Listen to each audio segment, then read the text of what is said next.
Hello friends, আসসালামু আলাইকুম। আমার চ্যানেলের নতুন আরেকটা পড়ার ভিডিওতে আপনাদের সবাইকে স্বাগতম। গতকাল আমি যে পড়াগুলো পড়ছিলাম, আজকের ভিডিওতে আমি আপনাদের সাথে সেটাই শেয়ার করব। আজকে আমি পড়ব বাংলা ব্যাকরণ অংশ থেকে ধ্বনি পরিবর্তন, আর সাহিত্য অংশ থেকে পড়ব কবিতা একবাদের যে চ্যাপ্টারটা আছে সেটা। ইংলিশ থেকে পড়ব আমি লিটারেচার অংশ থেকে শেক্সপিয়ারের হাফ অংশ, আর হাফ অংশ আমি আগামীকাল পড়ব। স্পেলিং করব 50টি, ভোকাবুলারি 25টি।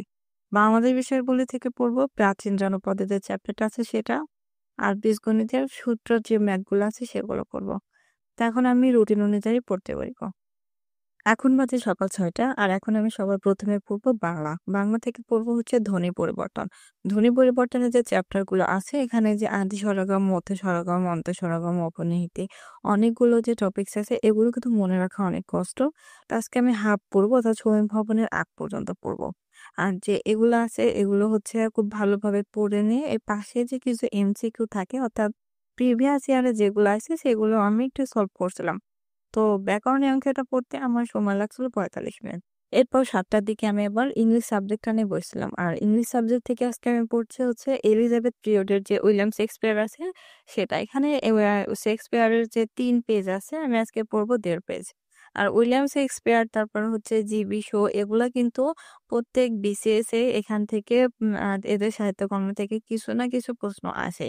তো এই যে আপনারা যে আহ লিটারেচার অংশটা যদি কখনো মানে পুরোটা বাদ দিতে চান, তবে কিছু টপিকস পড়েন।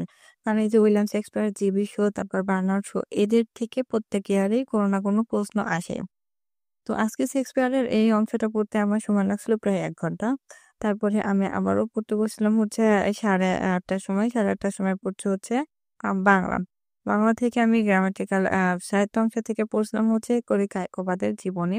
কায়কোবাদের এই জীবনীটা কিন্তু এখানে মানে জর্জ সিরিজের এই বইতে অনেক বেশি দেওয়া নেই, জাস্ট শর্ট আকারে দেওয়া আছে। তো সেগুলো আমি পড়ছিলাম, জন্ম মৃত্যু আর তার কতগুলো যে সাহিত্যকর্ম ছিল সেগুলো। কবি কায়কোবাদের এই চ্যাপ্টারটা পড়তে আমার সময় লাগছিল 1 ঘন্টার মতো। তারপরে আমি আর সকালের দিকে পড়ি নাই। আমি আবারও পড়তে বসলাম হচ্ছে সন্ধ্যার দিকে।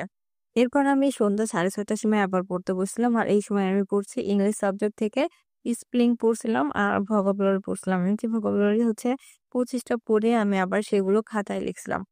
তবে আপনাদেরকে আমি বলে রাখি যে আমার মতোই যে আপনাদেরকে পড়তে হবে এমন নয়। আপনারা আপনাদের নিজেদের টাইম মেইনটেইন করে পড়বেন। তবে প্রতিদিন যে আপনারা অনেক বেশি, বেশি পড়বেন সেটা না। আপনারা কম পড়েন। তারপরেও কিন্তু রেগুলারিটি মেইনটেইন করবেন। তাহলে কিন্তু আপনাদের পড়ার যে আ গতি থাকে সেটা কিন্তু ঠিক থাকে। তো আমি 8টা পর্যন্ত ইংলিশ পড়ছিলাম। 8টা থেকে আমি 10টা পর্যন্ত এই 2 ঘন্টা আজকে ম্যাথ করছি। আমি বিসিএস থেকে যে 44তম বিসিএস হলো সেখান থেকে 10টা অঙ্ক করছিলাম। তারপরেও বীজগণিত সূত্রের যে ম্যাথ গুলো ছিল সেখান থেকেও আমি কিছু ম্যাথ করছিলাম। তো এই 10টা পর্যন্ত পড়ার পরে আমি আজকে আর পড়ি নাই। এরপর আমি আর পড়ি নাই। এরপর আমি খেয়ে-দেয়ে ফ্রেশ হয়ে ঘুমাইতে গেছিলাম। এখন যেহেতু শীতের রাত, অনেক বেশি রাত জাগাও পসিবল না। তো এই ছিল আমার আজকের পড়ার ভিডিও। পরবর্তী দিন আমি আবারও আমার আরেকটা পড়ার ভিডিও আপনাদের সাথে শেয়ার করব। আমার পড়ার ভিডিওগুলো যদি কোনো আপু ভাইয়ের ভালো লেগে থাকে তাহলে অবশ্যই আমার চ্যানেলটা সাবস্ক্রাইব করে আমার সাথেই থাকবেন। আজ এ পর্যন্তই। সবাই ভালো থাকবেন, সুস্থ থাকবেন আর আমার জন্য দোয়া করবেন। আল্লাহ হাফেজ।